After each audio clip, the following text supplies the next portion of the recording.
और मेरे बाबा के भक्तों, आप लोग कैसे हैं? उम्मीद करती हूँ बढ़िया होंगे, फर्स्ट क्लास होंगे और बाबा को याद कर रहे होंगे। देखिए, कभी कभी हम सोचते हैं ना कि भगवान हैं तो दिखते क्यों नहीं हैं। भगवान सबको नहीं दिखते, सबको उनके रूप के दर्शन नहीं होते। उसके लिए तो आपको बहुत बहुत ज्ञान प्राप्त करना होगा। वो तो हमारे बस की बात है नहीं, इतना ज्ञान प्राप्त करना, ना ही हम इतने ज्ञानी हैं। पर उनकी प्रेजेंस, उनके वो जो उपकार करते हैं हमारे ऊपर, वो फील किए जा सकते हैं। भगवान की प्रेजेंस आप देखिए, अगर आप थोड़े भी भगवान के करीब है ना, भगवान को मानते हैं ना, तो आपको उनकी प्रेजेंस फील होगी। हर आचार विचार में आपको उनकी प्रेजेंस फील होगी। और अगर आपको वो प्रेजेंस फील होने लगी तो आप समझ जाइए आप भगवान की शरण में हैं। आप देखिए, अगर आप कुछ भी गलत करना चाहते हैं, कुछ भी गलत आपके मन में विचार आ रहे हैं, तो भगवान उसको रोक देते हैं। ज़रूरी नहीं है कि वो प्रत्यक्ष रूप में दिखाई दें। वो काम भगवान हमको करने ही नहीं देंगे। हमारे अंदर का कॉन्शियस हमें अलाउ ही नहीं करेगा कि हम उस गलत काम को करें, है ना। बहुत बहुत चीज़ें ऐसी होती हैं हमको नहीं पसंद, हमको नहीं अच्छी लगती। हमारे घर के लोग हमारे साथ ऐसा बर्ताव करते हैं, चाहे किसी मतलब कोई पति है, किसी के सास हैं, किसी के ससुर है, ननद है, वटेवर जो भी हों। पर ये सब चीज़ें अगर आप सह लेते हो, और ठीक है, अंदर से होती है चिड़चिड़ाहट, होती है, लगता है कि ये लोग गलत है, पर भगवान क्यों नहीं इनके साथ गलत कर रहे हैं, या भगवान इनको इसका फल क्यों नहीं दे रहे हैं। तो भगवान फल सबको देते हैं, लेकिन जो धैर्य रखता है, उस सिचुएशन में जो धैर्य रखता है, वही तो भगवान के पास है। यानी भगवान उसको उस चीज़ की सहने की शक्ति देने लगे हैं। अगर इस तरह से आपके साथ भी हो ना, तो आप समझ जाओ कि भगवान आपके साथ हैं। अगर आप कठिन से कठिन परिस्थिति को धैर्य के साथ सह लेते हो, तो यही तो भगवान की प्रेजेंस है, यही तो भगवान की दी हुई शक्ति है। भले ही वो हमें प्रत्यक्ष रूप में ना दिखाई दे, लेकिन अप्रत्यक्ष रूप में वो हमारे साथ हैं और हमेशा साथ रहेंगे। और हनुमान जी को तो कलयुग का देवता कहा गया है। आप देखिए, हनुमान जी की प्रेजेंस तो मतलब आप चालीसा पढ़िए हनुमान जी की, और उनके जो मंत्र है वो उनका जाप करिए, तो आपको एक ऐसी पॉजिटिव सी एनर्जी आसपास फील होगी ना, कि आपको लगेगा कि वो आपके साथ है। और अगर भगवान साथ है तो गलत काम तो होगा ही नहीं। और कभी मन में गलत विचार आएगा तो भगवान वो चीज़ आगे एग्जीक्यूट यानी आगे बढ़ने देंगे ही नहीं, क्योंकि वो आपके साथ हैं। वो आपसे कभी भी कोई भी गलत काम नहीं कराएंगे। तो इसलिए भगवान को सदैव सदैव अपने साथ रखिए, दूसरों का परोपकार करिए। और ठीक है, कोई गलत चीज़ है, बड़े कर रहे हैं, सह जाइए, हंसते हुए सह जाइए। तो यही तो भगवत प्राप्ति है, यही तो भगवान आपके साथ हैं। और हाँ, ऐसा भी नहीं है कि गलत कोई चीज़ है तो उसको सहते जाओ सहते जाओ। आप बोलो उस पर अपना अपना जो पॉइंट ऑफ व्यू है, या आपको वो चीज़ गलत लग रही है, आप नहीं सह पा रहे हो, सहने की भी एक सीमा होती है, बियॉन्ड उसके नहीं सहा जाता। तो अब सहने की देखिए क्या सीमा है, ये कौन तय करेगा? क्या सीमा है? हो सकता है आपकी सहने की सीमा सिर्फ एक, किसी ने एक चीज़ भी कह दी वो भी आप नहीं सह पाए, और किसी ने बहुत बड़ी बड़ी बातें कह दी वो आप सह गए। तो सहने की सीमा निर्धारित करना, ये आप भगवान पे छोड़िए, क्योंकि सहने की सीमा हम नहीं निर्धारित कर सकते। किसी को एक ही बात पे गुस्सा आने लगता है, वो रिएक्ट करेगा, अरे मैं क्यों सहूँ, ये तो बोला गया है कि सहना नहीं है। सहने की सीमा निर्धारित करिए, जितना सह सकते हैं उतना सह लीजिए। अगर उस सहने से आपका कोई नुकसान नहीं हो रहा है तो उसको सह लीजिए। बड़े बुजुर्गों की गलती है तो भगवान देख रहा है, मैं ये नहीं कह रही। आजकल तो ऐसी ऐसी चीज़ें हो रही हैं कि कह ही नहीं सकते कि बड़े बुजुर्ग भी अच्छे हैं या खराब हैं।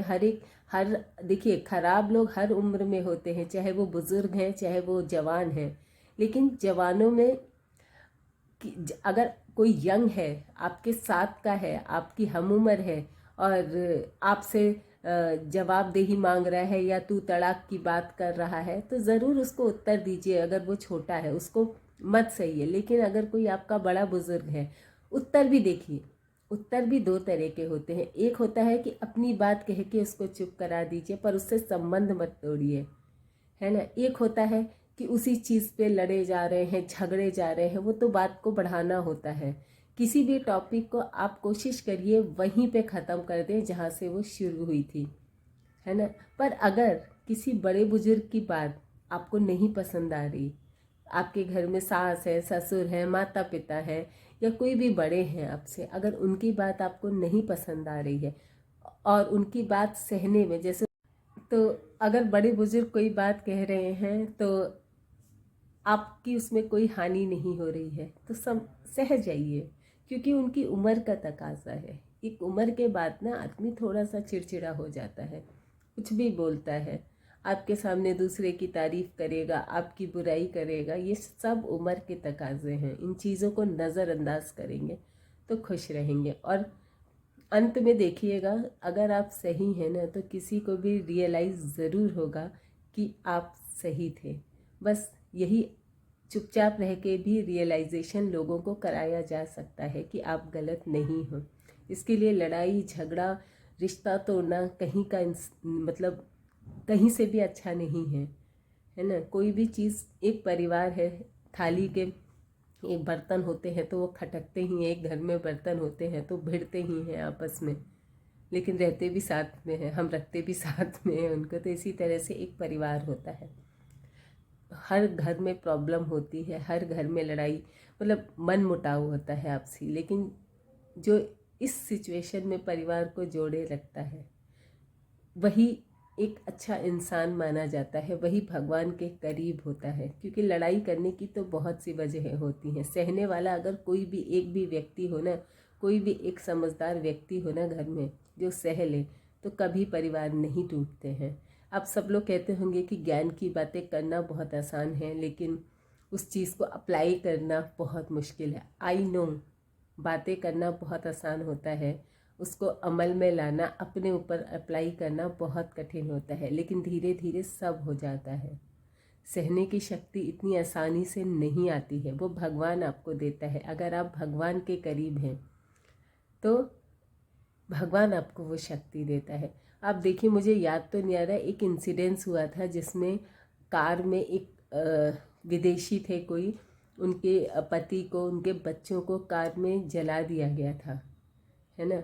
कोई और होता तो बड़ी से बड़ी सज़ा देता उनको, लेकिन उस औरत ने सबको माफ़ कर दिया, है ना। इस लेवल के लोग सहते हैं। पर चलिए, मैं ये नहीं कहती कि इस लेवल तक कोई भी नहीं सह पाएगा, लेकिन छोटी छोटी बातें तो इग्नोर की जा सकती हैं ना। और अगर यही सब बातें छोटी छोटी इग्नोर की जाएंगी तो कभी भी परिवार नहीं टूटेंगे, कभी कोई घर नहीं टूटेगा। कह रही हूँ ना, कोई एक भी व्यक्ति समझदार होगा ना, तो वो अपनी पॉजिटिव थिंकिंग से आसपास के अपने घर के और लोगों को भी पॉजिटिव कर देगा। बातें बहुत अच्छी हैं और अमल करेंगे तो बहुत फ़ायदा होगा, है ना। आपको ही फ़ायदा होगा। और कोई महान इंसान मैं नहीं हूँ कि मैं आपको ये सलाह दे रही हूँ और ऐसा लग रहा है कि मैं बहुत महान हूँ। नहीं, मैं भी कोशिश ही करती हूँ। ऐसा नहीं है कि मैं बहुत महान हूँ और मुझ पे बड़ी कृपा है और मैं भगवान के बहुत करीब हूँ।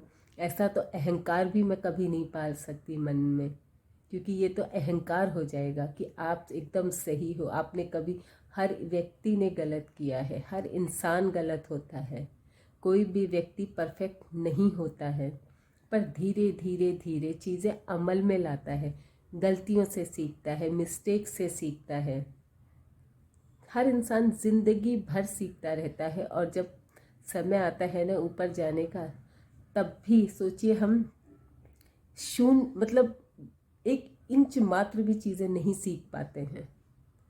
सीखने के लिए बहुत कुछ है इस दुनिया में, इतना कुछ है, इतना कुछ है। कि कह तो रही हूँ हमारी पूरी ज़िंदगी निकल जाती है पर हम इतना भी नहीं सीख पाते। तो कोशिश करिए जितना सीख पाए, पूरा तो कोई भी नहीं सीख पाएगा और एकदम परफेक्ट कोई भी नहीं हो पाएगा, लेकिन कोशिश करिए, कोशिश कर सकते हैं। और अपने अंतरात्मा की आवाज़ सुनिए। अगर आपका कॉन्शियस आपको अलाउ करता है कि हाँ ये काम करो तो ज़रूर करिए, लेकिन दिल में भगवान बसते हैं, वो कभी आपको गलत सलाह नहीं देंगे, है ना। जैसे कोई मान लीजिए किसी ने आपके साथ कुछ बुरा किया या कुछ गलत किया, है ना, तो अगर आप कभी ऐसी सिचुएशन में फंसे हैं जिसका उत्तर आपको समझ में नहीं आ रहा, आप अपने आप को उस सिचुएशन में रख कर देखिए कि अगर इस सिचुएशन में मैं होती तो मैं क्या करती, या मैं होता तो मैं क्या करता। कभी आपको गलत उत्तर नहीं मिलेगा, क्योंकि कोई भी इंसान अपनी हानि कभी नहीं करेगा। तो अगर ये चीज़ें सोच करके आप आगे बढ़ेंगे ना, अपने आप को हर जगह रख कर देखिए कि मैं ऐसी सिचुएशन में क्या करता, तो गलत नहीं करेंगे, क्योंकि अपने लिए कभी कोई गलत नहीं करेगा, है ना। तो कोशिश करिए, हर इंसान परफेक्ट नहीं है। आई होप मेरी बातों से आप बोर नहीं हो रहे होंगे, क्योंकि मैं ना एक बहुत ही प्रैक्टिकल सी बात बता रही हूँ कि कमियाँ हर इंसान में है, कमियों से इंसान सीखता है। तो चलिए, आपको बहुत ज़्यादा मैंने आज ज्ञान दे दिया, जो मैं इस काबिल नहीं हूँ कि मैं आपको ज्ञान बांटूँ। आप सब बहुत ज्ञानी हैं, सबको हर चीज़ें पता है, पर अपने मन की बात होती है ना, तो लगता है कि शेयर कर दो, कह दो, शायद मेरे किसी कहने से किसी का भला हो जाए या किसी को थोड़ी शांति मिल जाए, है ना। तो चलिए आज बाबा की एक बहुत इंटरेस्टिंग सी कहानी सुनते हैं। आई थिंक मैंने आपसे ये कहानी शेयर भी की है, पर काफ़ी टाइम हो गया है, तो फिर से उसको सुनते हैं और आपको भी लगेगा कि बाबा तो सच में भगवान ही थे। एक बार बाबा अकबरपुर में रुके हुए थे। वहाँ पर उनके संबंधी श्याम सुंदर दास जी उनसे मिलने आए। बाबा ने श्याम सुंदर दास जी से कहा कि आप बगिया चले जाओ, वहाँ पर कोई मुझसे मिलने आ रहा है, उसके साथ उसका बेटा भी है जो गूंगा है, बोल नहीं सकता। तो श्याम सुंदर दास जी ने ऐसा ही किया। बाबा की बात तो वो कभी नहीं टालते थे। तो वो बगिया चले गए, और जब वहाँ गए तो एक बहुत बड़ी कार आ कर के वहाँ पर रुकी। उसमें से डॉक्टर वेग थे जो कार में थे, वो उतरे और उनके साथ उनका बेटा उतरा। तो उन्होंने कहा, उनसे श्याम सुंदर दास जी से पूछा कि यहाँ पे कहीं नीम करोली बाबा जी मिलेंगे आसपास। उन्होंने कहा क्यों, आपको उनसे क्या काम है। उन्होंने कहा कि किसी ने कहा था कि आप बाबा के दर्शन कर लो तो आपका बेटा ठीक हो जाएगा, मेरा बेटा बोल नहीं सकता है। अब श्याम सुंदर दास जी को बाबा की कही बात याद आ गई कि किसी पता बताना नहीं है, और फिर उन्होंने ऐसे ही बाबा की बातें याद करके बेटे से पूछ लिया, बेटा तुम्हारा नाम क्या है। तो बच्चे ने तुरंत ही अपना नाम बता दिया। और बाबा ये सब जानते थे, सारी चीज़ें बाबा को पता थी। बाबा क्या है ना, आगे की चीज़ें भी देख लेते थे कि आगे क्या होने वाला है ना। तो ये कोई किसी इंसान के बस की बात नहीं है, ये कोई भगवान ही कर सकता है। आगे की घटना को देखना इंसान नहीं कर सकता। इंसान को तो अपने 1 मिनट के आगे की बात भी नहीं पता, पर बाबा कितने सालों की कि आगे क्या होने वाला है सारी घटनाएं देख लेते थे, क्योंकि वो एक दिव्य शक्ति थी उनमें। जो मतलब बाबा कहते हैं ना, हनुमान जी का अवतार थे। तो ये क्षमता तो भगवान के पास ही होती है कि आगे की चीज़ें देख लो, फ्यूचर प्रेडिक्ट कर दो, किसी को मौत के मुंह से वापस ले आओ, किसी की ऐसी बीमारी जो बिल्कुल लाइलाज है, जो कोई नहीं ठीक कर सकता, बाबा एक झटके में, एक चुटकी में ठीक कर देते थे। लेकिन साथ में बाबा ये भी कहते थे कि अगर किसी के कर्मों का लेखा जोखा है तो उसको मिटाना इतना आसान नहीं होता, लेकिन उसके प्रभाव को कम किया जा सकता है। और कल जो मैंने वीडियो बनाई थी उस पर मैंने इसके बारे में बताया है। आप जा करके देख लीजिएगा कि मतलब बहुत अच्छा वीडियो है, मतलब मेरी तरफ से तो बहुत अच्छा है। अब आपको पसंद आए या ना आए तो आपके ऊपर है, तो जा करके देख लीजिएगा। आई होप आज का वीडियो आपको पसंद आया हो तो जय श्री राम, जय बजरंग बली, जय बाबा जी ज़रूर लिखिएगा।